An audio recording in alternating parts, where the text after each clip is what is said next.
clwb codi'r to dwi'n chwarae trombôn ac yn samba dwi'n chwarae tambourine. Yn band codi to dwi'n chwarae cornet ac yn samba dwi'n chwarae drum fawr. Efo codi to dwi'n chwarae offeryna taro a dwi'n hoffi'r xylophone. Yn band codi to dwi'n chwarae trombôn ac yn band samba dwi'n chwarae shaker. Yn y band codi to dwi'n chwarae cornet, yn band samba dwi'n chwarae tambourine. Yn band codi to rydw i yn chwarae offeryna taro ac yn samba rydw i yn chwarae syrdo.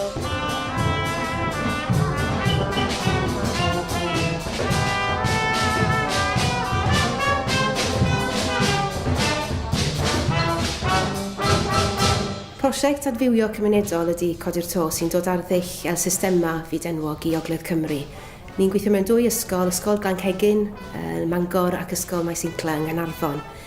Daw'r ysbrydoliaeth ar gyfer y prosiect o'r rhaglen el systema enwog o Venezuela yn wreiddiol.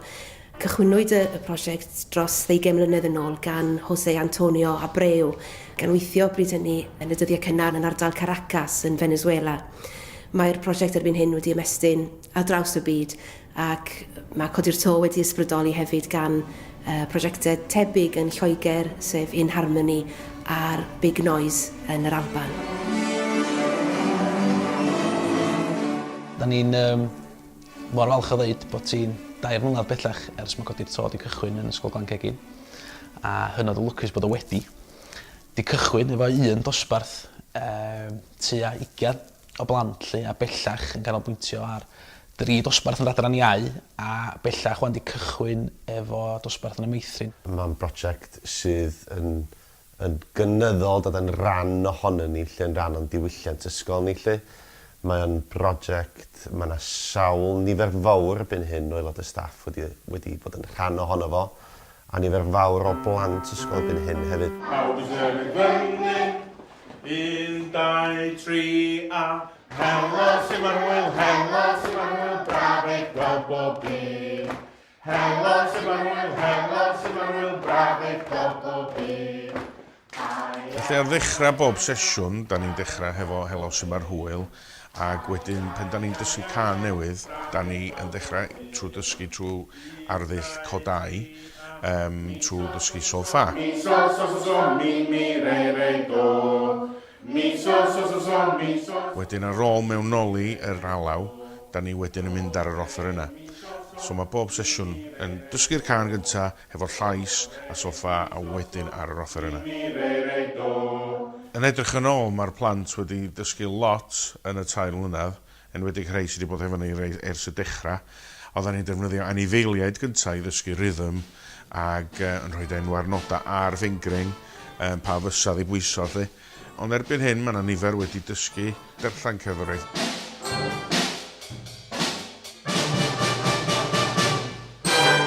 Ardderchog da iawn chi. Erbyn rwan, da ni'n dysgu yn Gaernarfon, Meithrin, Derbyn a blwyddyn 1. A mae Lucy'n gwneud gwaith gwych efo nhw, hefo cerddoroldeb syml, gweithio ar rhythm, sgiliau gwrando a symud efo gerddoriaeth gan ddefnyddio technegau Dalcroze Rhythmics.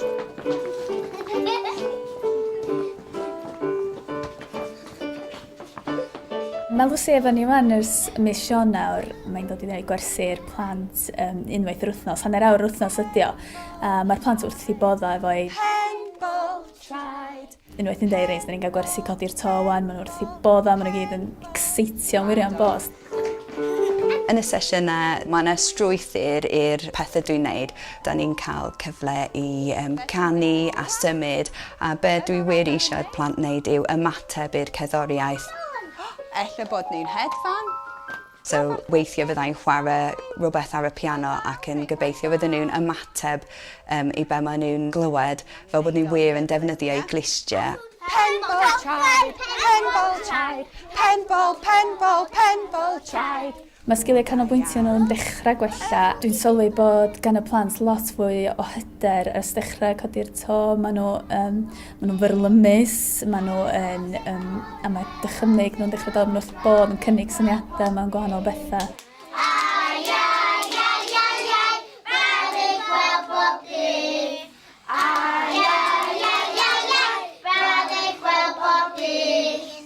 Da ni gyd yn cael lot o chwerthin a mae pawb yn gwenu pan dwi'n cyrraedd, felly dwi'n meddwl bod hynna'n arwydd da bod ni gyd yn mwynhau, a dyna un o pethau pwysica dwi'n meddwl i mi, bod ni'n mwynhau wneud cerddoriaeth efo ein gilydd a da ni'n gweithio fel tîm.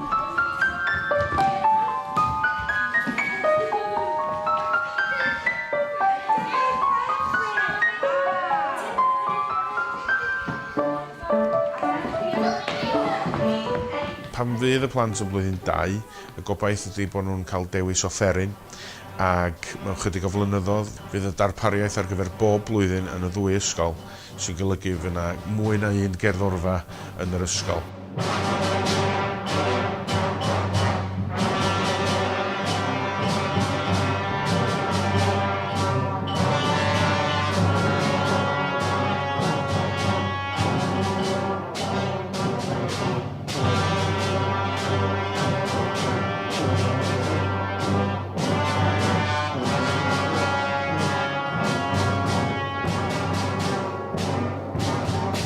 Mae Codi'r To wedi bod yn gyfle rhagorol iddo a rhieni fewn i'r ysgol, ond hefyd i fagu a datblygu y berthynas agos na sy'n mor bwysig i lwyddiant unrhyw ysgol yn y pen draw.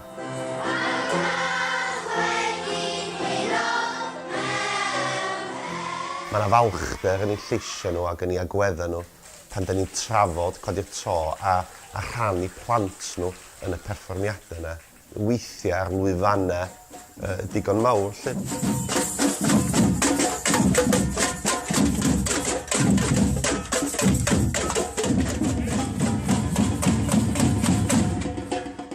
Da ni wedi perfformio yn Gorobdaeth Heddwch ar y maes yn Gaernarfon. Gafon ni hefyd y cyfle i perfformio'n seremoni agoriadol Ras yr Iaith yn Bangor.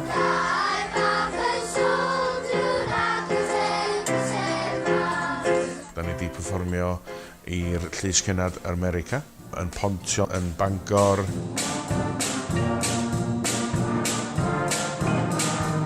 O derbyn gwahoddiad i berfformio yn y Senedd rhywbeth anhygoel yn doedd, rhywbeth i'r plant roed ryd o blaen, a cael y profiad o aros dros nos yn Gaerdydd hefyd, lle. Mi oedd hwnnw'n brofiad byth gofiadwy.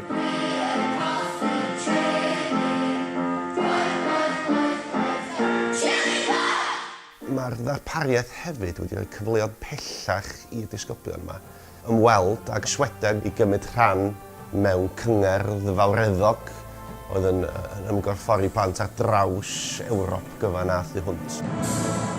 Oedd o'n brofiad gwych, lle oedd plant ni yn perfformio hefo 405 plant o blant eraill yn y gerddorfa fawr.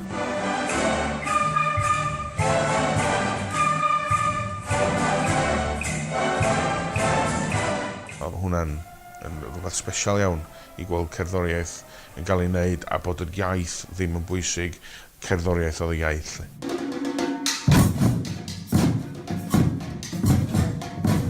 Gafon ni hefyd y fraint o perfformio mewn gynhadledd Llys Ganadon Gwych gan y Comisiynydd Plant, lle oedd criw o Fangor wedi mynd draw i Llanelwy a wedi perfformio o flaen 100 o blant.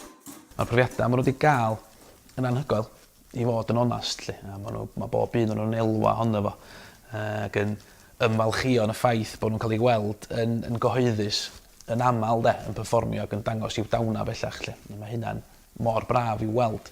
Pethau fel perfformio yn y Pontio, Eglwys y Groes, y Cristingl, rhywbeth blynyddol bellach. Lle. Rhieni wedi gwirioni o math yna o beth. Cynghrair Nadolig, mae'r neuadd yn llawn dop.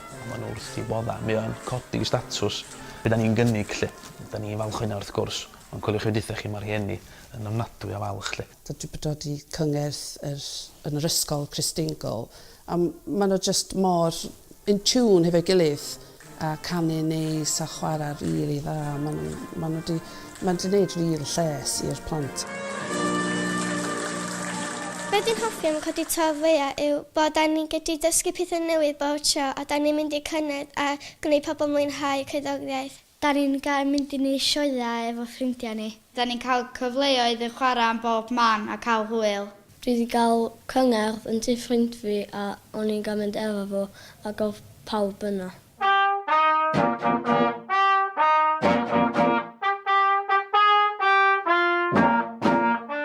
ni'n parhau i wneud cynghyrfa bach ansar ted. Maen nhw'n llwyddiannus iawn, mae ffordd da i ni gallu dod i nabod y rhieni hefyd i rhoi mwy o gefnogaeth i'r plant.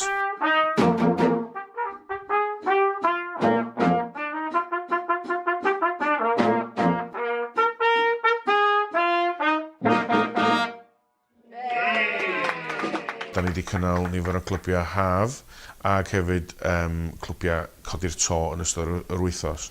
Da ni wedi cael artistiaid fel Ed Holden, Colin Diamond i wneud samba, Sian Miriam efo canu ac hefyd gafon ni band pres Llaregib.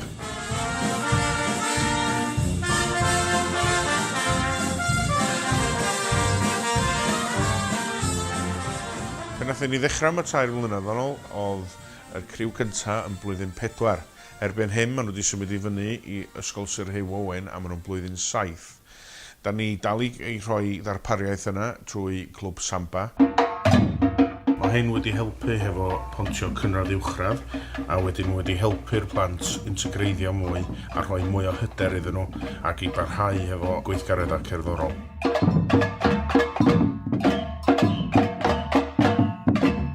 Swn i yn dymuno bod Codi'r To yn rhan o fywyd pob plentyn yr ysgol yma. Bod pob plentyn yma yn cael cyfle i ddysgu offeryn, bod hwnna wedyn yn cael ei sgil-effaith ar allu bob plentyn. Mae'r potensial i allu gyrru'r Codi'r To drwy'r cyfnod sylfaen a datblygu'n bellach wedyn yr adran iau yn rhywbeth sy'n gyffrous iawn. Ond bellach na hynny hefyd, yr gwahanol sgiliau sy'n cael ei ddatblygu. Mae hynny yn y marn ni yn mynd i gael effaith ar bresenoldeb tymor hir. Mae'n mynd i gael effaith ar hyd yn oed cyreiddiad plant, achos coliwch chi wnaethau chi de, mae be maen nhw'n elw ar sesiynau Codi'r To yma, da ni weld o lawr y dosbarth. Mae agwedd nhw yn wahanol, maen nhw'n barod i fentro mewn mathemateg, mewn llythrennedd, neu unrhyw bwnc draws gwricledd arall.